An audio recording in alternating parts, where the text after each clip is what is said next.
बिस्मिल्लाहिर्रहमानिर्रहीम। अस्सलाम वालेकुम नाज़रीन, आप यूट्यूब चैनल देख रहे हैं। मैं इमरान खान हूँ। पाकिस्तान में जो पेट्रोलियम मसनूआत की पागलपन की हद तक कीमतें बढ़ाई गई हैं, जो पूरे रीजन में नहीं हुआ, यानी ऐसा लगता है कि जंग ईरान की नहीं पाकिस्तान की लगी हुई है। पाकिस्तान की हुकूमत ने ख़ित्ते में लड़ाई को ऐसा लगता है कि एक अपॉर्चुनिटी के तौर पर लिया है कि पाकिस्तानी अवाम का मज़ीद खून निचोड़ दिया जाए, और वही इन्होंने किया। मिसाल के तौर पे इस वक्त जो तेल की असल कीमत है वो 158 रुपये है। शहबाज शरीफ अपने दौर में जब अपोजिशन में थे तो इमरान खान साहब के दौर में एक फार्मूला बताते थे कि सारे टैक्सेस ख़त्म करके अवाम को रिलीफ दिया जाए, और 70 से 80 रुपये लीटर पेट्रोल वो ये कहते थे कि बेचा जाए। उस वक्त आलमी मंडी में पेट्रोल की कीमत लगभग $120 के आसपास थी, और आज आलमी मंडी में पेट्रोल की कीमत $90 के आसपास है, यानी पहले से बहुत कम है, बहुत कम है। और अभी कुछ अर्सा पहले तक तो $60-65 थी, तो तब भी ये बहुत महंगा बेच रहे थे। तो ये बेच रहे हैं 336 रुपये का डीजल बेच रहे हैं 1 लीटर। असल कीमत जो है वो 158 रुपये है। बाकी जितना पैसा है लगभग $225 रुपया वो हुकूमत टैक्स ले रही है पेट्रोलियम मसनूआत के ऊपर।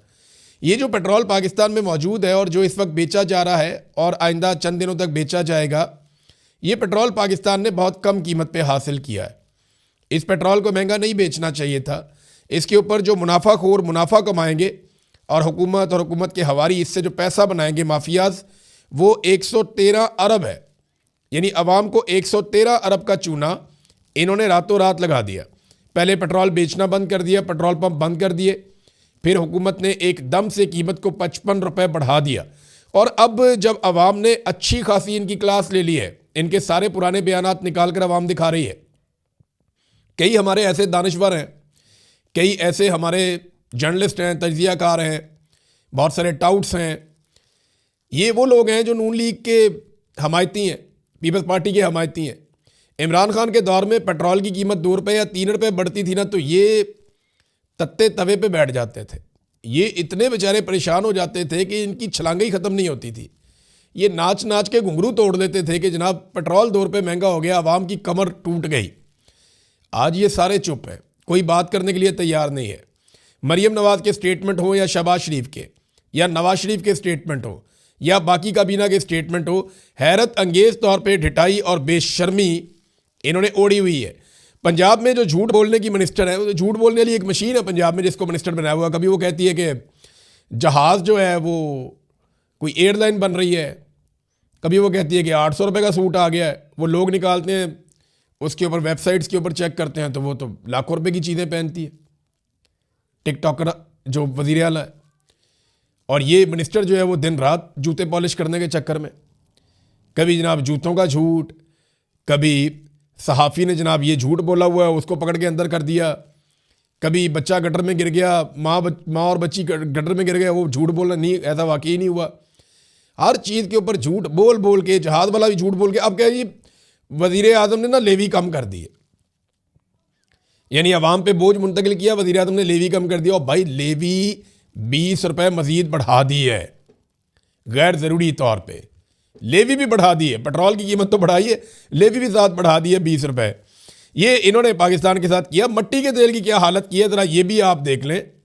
ऐसा नहीं है कि खाली इन्होंने पेट्रोल की कीमत जो है वो बढ़ाई है और डीजल की कीमत बढ़ाई है। जो सबसे बड़ी डकैती मारी है वो तो मट्टी के तेल में सीधा 130 रुपये फी लीटर का इजाफा कर दिया इन्होंने। ये आम आदमी, गरीब आदमी इस्तेमाल करता है। ये वो पाकिस्तानी मट्टी का तेल इस्तेमाल करते हैं जिनके घर में गैस नहीं आती। गैस तो आती है ना अशराफिया के घरों में, गैस तो आती है बड़े बड़े शहरों में, गैस तो आती है जहाँ पे हुक्मरान क्लास रहती है। ये जो गरीब बेचारे गांव देहातों में रहने वाले लोग हैं वो तो मट्टी के तेल पे गुजारा करते हैं। तो मट्टी के तेल जो गरीब आदमी का फ्यूल है और उसके घर के किचन में काम आता है, मट्टी के तेल के ऊपर सीधा 130 रुपये फी लीटर इजाफा कर दिया इन्होंने। ये पाकिस्तान के साथ कर रहे हैं। ये जरा एक तस्वीर देखें नाजरीन, ये तस्वीर जो है ना ये सारी कहानी आपको बता रही है। एक तरफ इमरान खान का फोटो है, एक तरफ शहबाज शरीफ का फोटो है, और शहबाज शरीफ की जगह आसिम मुनीर साहब का फोटो होना चाहिए था, साथ जनरल बाजवा का होना चाहिए था, क्योंकि इक़्तिदार में तो ये लोग हैं, ये तो बेचारे अर्दली हैं। चलें फिर भी एक तरफ इमरान खान और एक तरफ शहबाज शरीफ। इमरान खान के दौर में आलमी मार्केट में $120 फी बैरल से महंगा पेट्रोल था, जिसे इमरान खान 150 रुपये फी लीटर बेच रहा था, ये लिखा हुआ है। जबकि शहबाज शरीफ के दौर में $80 फी बैरल पेट्रोल है, जिसे शहबाज शरीफ 321 रुपये, वैसे 322 ही बनता है राउंड फिगर करें तो, 321 रुपये फी लीटर बेच रहा है। देखें कितना फ़र्क है दोनों में। और ये तस्वीर पूरी कहानी सुना रही। अब इन्होंने ना तवज्जो हटाने के लिए एक नया काम डाल दिया। तवज्जो हटाने के लिए करते क्या है कि कोई ना कोई केस खोल के कोई ना कोई डाइवर्जन डाल देते हैं। तो इन्होंने पाकिस्तान तहरीके इंसाफ के लोगों को 9 मई के अंदर एक दफ़ा फिर सज़ाएँ सुनाना शुरू कर दी हैं। ले दे के ना आसिम मुनीर रजीम के पास छुपने की एक ही चीज़ बचती है, और वो 9 मई। पीटीआई कहती है कि वो एक फॉल्स फ्लैग ऑपरेशन था, उसमें हमने कुछ नहीं किया, बल्कि सीसीटीवी फुटेज भी गायब कर दी गई, सिक्योरिटी भी वहाँ से हटा दी गई, और प्लानिंग के जरिए से 9 मई करवाया गया। अब पीटीआई का ये कहना है कि हमारे साथ ज्यादती करते हैं, हर दफ़ा 9 मई ले आते हैं। तो जब भी ये कुछ बुरा करते हैं या जब भी इनसे कुछ बुरा हो जाता है, ये फौरी तौर पे 9 मई के पीछे छुप जाते हैं। अब इन्होंने किया ये कि 9 मई के मुकदमात का एक मरतबा फिर फैसला सुनाना शुरू कर दिया, सज़ाएँ सुनाना शुरू कर दी कि जनाब 9 मई के अंदर बड़ा जुल्म हुआ, ज़्यादती हुई। अब ये देखें सज़ाएँ, देखें, अब चेक करें। अदालत ने मुलजिमान की जायदादें भी जब्त कर दी, और ये कोई GHQ हमला केस है, इसमें फ़ैसला जारी कर दिया। 47 इश्तिहारी मुलजिमान को 10-10 साल कैद और 5-5 लाख रुपए जुर्माने की सज़ा दे दी गई है। जो आम लोग हैं उनमें उमर अयूब साहब हैं, जरताज गुल हैं, मुराद सईद हैं, शिबली फराज हैं, हमाद अजहर, कंवल शौजब, शेख राशिद शफीक, फिर उसके बाद शहबाज गिल, वो पाकिस्तान में नहीं था, जुल्फी बुखारी, मोहम्मद अहमद चट्टा, राय हसन नवाज, राय मोहम्मद मुर्तज़ा, और बहुत सारे, शौकत अली भट्टी, उस्मान सईद बसरा, फिर एजाज खान जाजी। ये पीटीआई के तकरीबन सारे लोगों को ही ना इंसदाद दहशतगर्दी अदालत के जज अमजद अली शाह ने फैसला सुना के सबको सज़ा दे दी। ये है 9 मई और ये है फैसला। और सुनाया क्यों गया?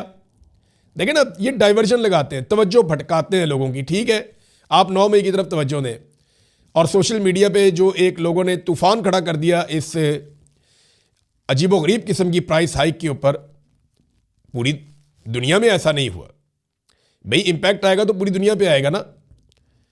दुनिया में 2%, 3%, 5% इतना इजाफा हुआ, पाकिस्तान ने उठा के सीधा 21% इजाफा कर दिया। तो ये तो ऐसे बैठे हुए थे दाव के ऊपर कि हमारा कोई दाव लग जाए, हम कीमतें बढ़ा दें।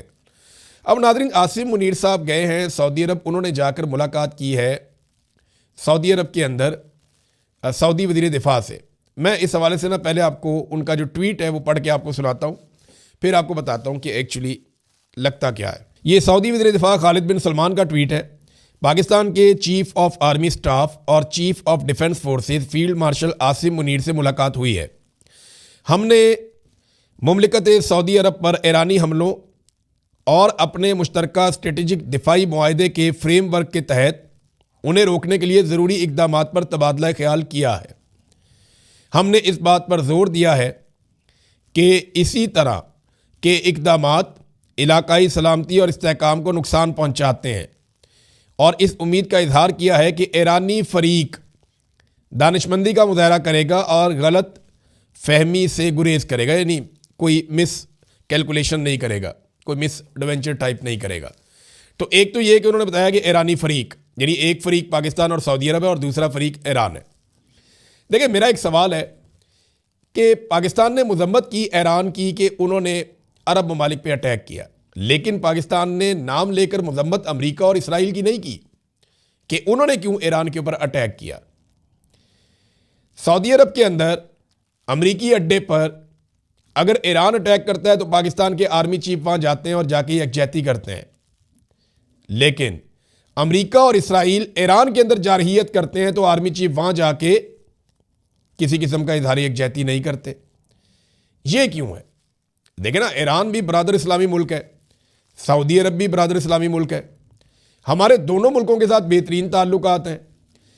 ईरान के ऊपर भरपूर बमबारी हो रही है, ईरान के शहरी मारे जा रहे हैं, लगभग 1200-1300 बंदा ईरान का मारा गया, उनका सुप्रीम लीडर जो है उन्हें शहीद कर दिया गया, बेशुमार नुकसान हुआ। लेकिन इसके बावजूद ईरान के साथ ना इजहार यकजहती किया आर्मी चीफ ने, ना ईरान का दौरा किया, ना उन्होंने अमेरिका और इसराइल के खिलाफ कोई स्टेटमेंट जारी करवाया।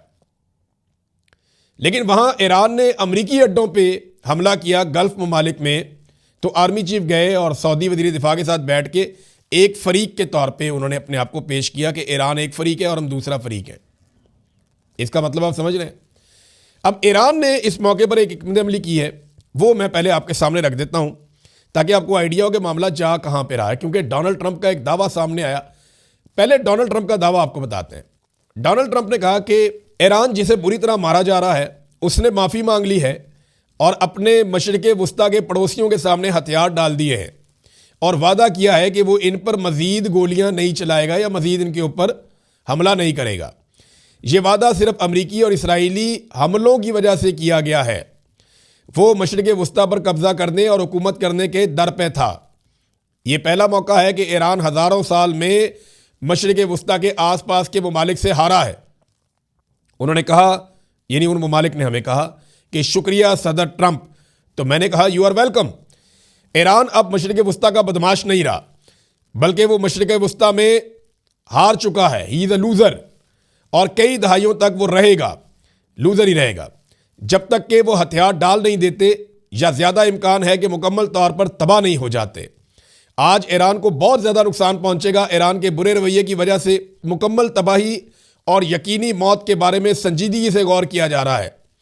ऐसे इलाके और लोगों के गिरोह ऐसे हैं जिन्हें इस वक्त तक निशाना बनाने पर गौर नहीं किया गया था, जिन्हें अब निशाना बनाया जाएगा। डोनाल्ड ट्रंप ने धमकी भी लगाई और यह भी कहा कि ईरान ने माफ़ी मांग ली है और वो इसलिए मांगी कि बहुत ज़्यादा अमेरिका और इसराइल ईरान को मार रहे हैं और अरबों ने हमारा शुक्रिया अदा किया है।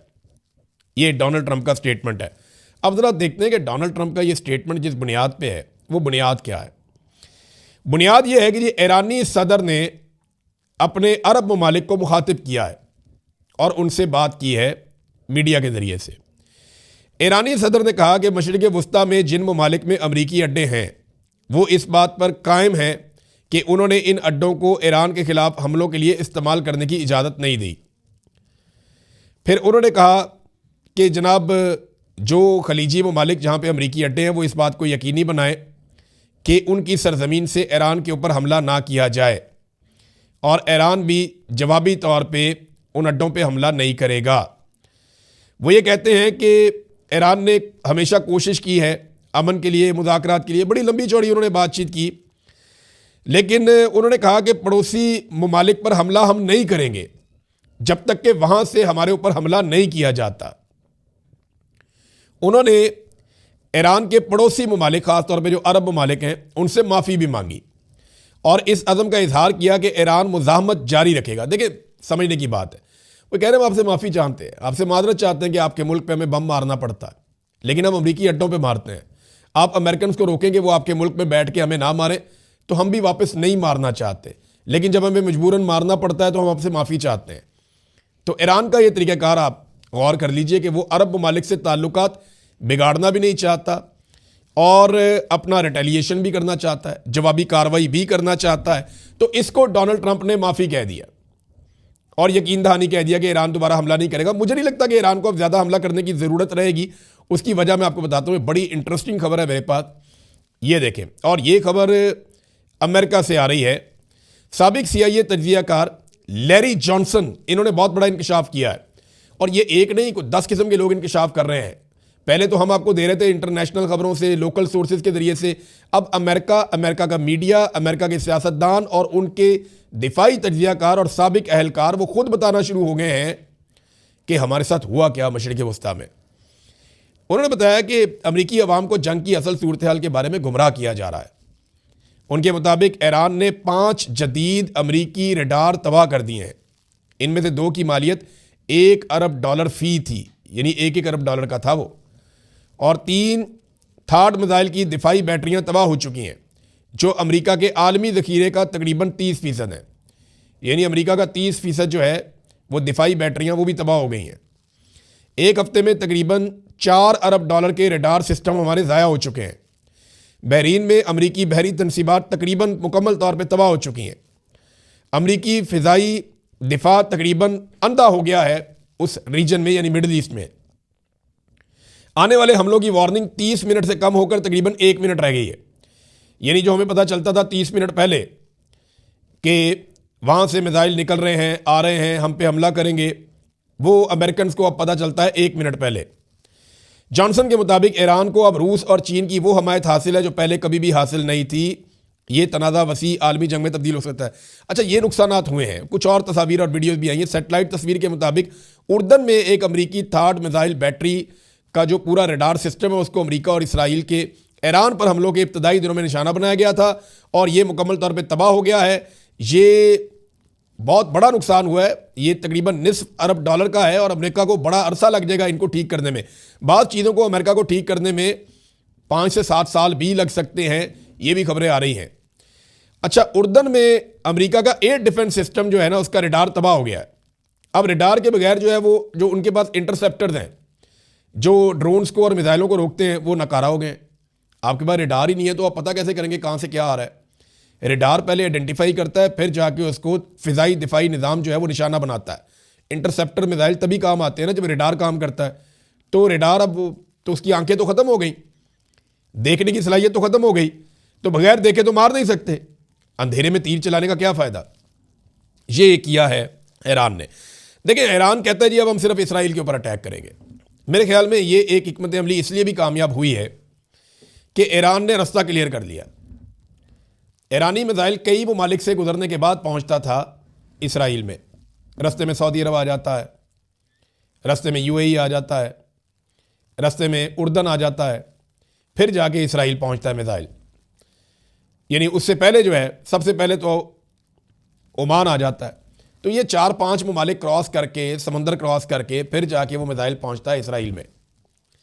अब ईरान ने यह क्या किया, रास्ते में जितना भी रडार का सिस्टम था, मिसाइल के रास्ते में जितनी भी रुकावटें थी वो दूर कर दी हैं और ये रुकावटें ठीक करने में अमेरिका को टाइम लगेगा। जहां ईरान का बड़ा नुकसान हुआ कि उसको अपना इंफ्रास्ट्रक्चर और चीज़ें डेवलप करने में कई साल लग सकते हैं, वहीं अमेरिका और इसराइल का भी बड़ा नुकसान हुआ कि इसराइल ने अपने सामने जितनी दीवारें खड़ी की थी मिसाइलों और ड्रोन्स के ख़िलाफ़ पूरे मशरिक़ वस्ता में अमेरिका की मदद से, वो दीवारें एक एक करके कमज़ोर पड़ गई बल्कि गिर गई हैं।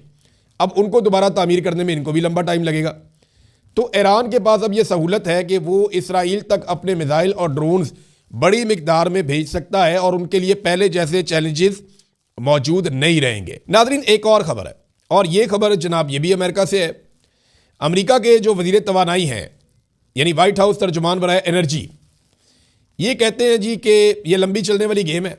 ईरान वसी पैमाने पर तेल के ज़खायर हैं ईरान में जो दहशतगर्दों के हाथ में है, यानी उनकी हुकूमत को दहशतगर्द कह रहे हैं और वो कह रहे हैं कि ये तेल के जो वसाइल हैं ये हमें चाहिए, हम वो ज़खायर दहशतगर्दों से लेने जा रहे हैं।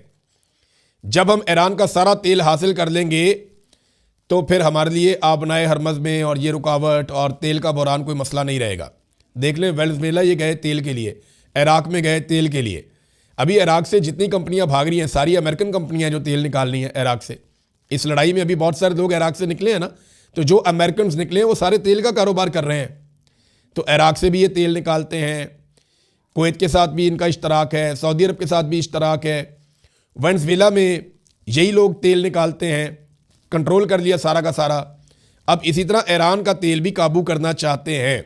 ये है जनाब असल फड्डा, इसके अलावा तो और कोई बात नहीं है। मामला तो पैसे का है, वसाइल का है और वसाइल पे कंट्रोल चाहते हैं। नाज़रीन, यहाँ पे मेरे पास एक खबर है, ये इंजीनियर मिर्ज़ा साहब जो हैं इनका ये मैं पढ़ रहा था siyaasat.pk पे। इन्होंने कहा जी कि ईरान का ये कुछ नहीं छोड़ेंगे अमेरिका और इसराइल, तो ईरान में इतनी ताकत नहीं है कि वो इसराइल या अमेरिका का मुकाबला कर सकें। अमेरिका की बात मानकर उन्हें डील कर लेनी चाहिए और वो मुकाबला नहीं कर सकते। टार्जन बनने की कोई ज़रूरत नहीं है, वो आपका कचूमड़ निकाल देंगे। ये स्टेटमेंट जो है वो इंजीनियर मोहम्मद अली मिर्ज़ा साहब ने दिया। सारी ज़िंदगी हमें वाक़या करबला पढ़ाया है इन्होंने और हमें सारी ज़िंदगी बताया कि आपको डटना चाहिए, जालिम के ख़िलाफ़, जारहियत के ख़िलाफ़ खड़े होना चाहिए, जुल्म को जुल्म कहना चाहिए। लेकिन ईरान को वो मशवरा दे रहे हैं। अच्छा, मैं ना देख रहा था कुछ मौलवी जो सरकारी नौइयत के मौलवी हैं ना, या जिनके पाकिस्तान की मिलिट्री एस्टेब्लिशमेंट से जिन मौलवियों के अच्छे ताल्लुकात हैं या जो उनके पैरोल पे हैं या जो उनके साथ मिलने जुलने में काफ़ी कंफर्टेबल रहते हैं, वो मौलवी ईरान से ज़्यादा अमरीकी बयानियाँ फैला रहे हैं। वो मौलवी इस वक्त अमेरिका को पसंद कर रहे हैं, ईरान को पसंद नहीं कर रहे, क्योंकि पाकिस्तान की एस्टेब्लिशमेंट भी यही कर रही है। अच्छा, एक चीज़ मैं ज़्यादा से ज़्यादा आपको बताऊं कि चाइना ना कभी भी क्रेडिट हासिल नहीं करता, वो सिर्फ अपना टारगेट अचीव करता है। रशिया का ज़रा अलग है, उनको पहलवानी का शौक है, पहले सुपर पावर भी रहे इसीलिए।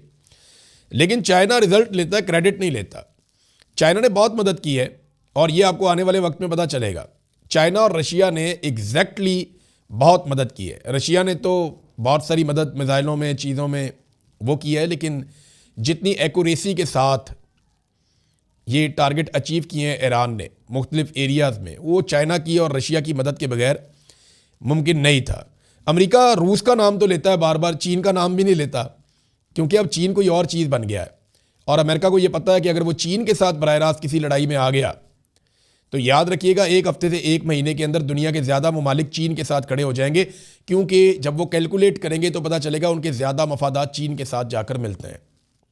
और एक चीज़ और है, अगर ये जंग जारी रहती है और डोनाल्ड ट्रंप इसी रविश पे कायम रहते हैं अगले अपने टेन्योर में पूरा होने तक, तो अमेरिका का जो सुपर पावर का स्टेटस है ना, वो कोई नहीं बचना। ये सीधी सी बात है। अब तक के लिए इतने ही, अपना ख्याल रखिएगा, अपने इस चैनल का भी। अल्लाह हाफ़िज़।